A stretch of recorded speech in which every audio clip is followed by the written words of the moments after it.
ધોરણ 8ના તમામ વિદ્યાર્થીઓ કે જેઓ અત્રેથી પોતાનું 8 વર્ષ શિક્ષણ પૂર્ણ કરી અને અત્રેથી જવાના છે, તો એમના માટેનો આ કાર્યક્રમ રાખવામાં આવેલો છે.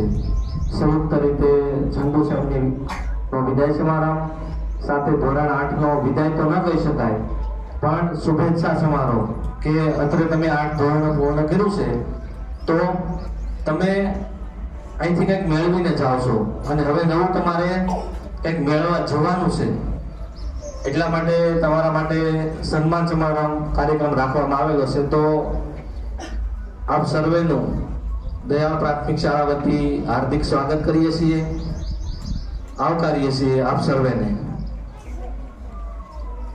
38 વર્ષ સુધી જેમને આ શિક્ષણ સેવા યજ્ઞની અંદર ખૂબ સારું કાર્ય કરી અને અત્રે નિવૃત્ત થઈ રહ્યા છે. નિવૃત્ત એટલે વય મર્યાદાના કારણે. તો તેમને આ તકે આપણે વિદાય આપવી ઘટે.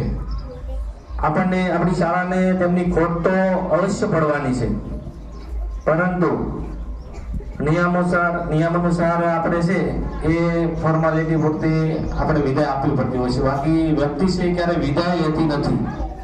એ માત્ર પોતાનું કાર્ય પૂર્ણ કરે, ઉંમરના કારણે સરકારશ્રીના નિયમ પ્રમાણે 58 વર્ષ પૂર્ણ કરે કોઈ પણ વ્યક્તિ, એટલે એમણે છે કોઈ પણ સરકારી કર્મચારી હોય એમને પોતાનું પદ છે છોડવું પડતું હોય છે. તો અત્યારે આપણે એમના માટે ખાસ વિશેષ કાર્યક્રમ રાખેલો છે.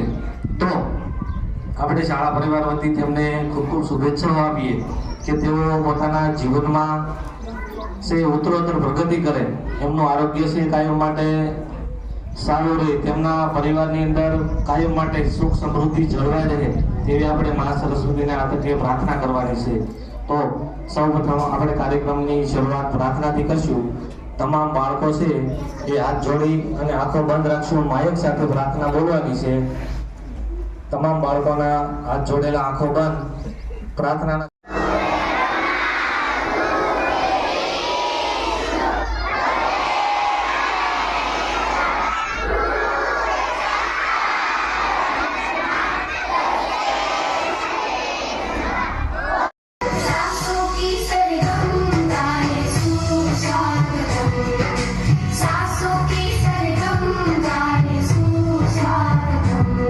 Shubh swagatam, shubh swagatam, shubh swagatam, shubh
नन्हे दीपक की रोशनी से क्या हो सकता है, मत पूछो कि इन नन्हे दीपक की रोशनी से क्या हो सकता है, एक चिंगारी ही काफी है अंधेरे को जलाने के लिए। દીપ પ્રાગટ્ય કરી અને આપણા કાર્યક્રમને ખુલ્લો જાહેર કર્યો। ત્યાર પછી કાર્યક્રમને આગળ વધારતા આપણે મહેમાનશ્રીઓ કતરે ઉપસ્થિત છે તો તેમનું શાળા પરિવાર વતી સ્વાગત કરીએ છીએ।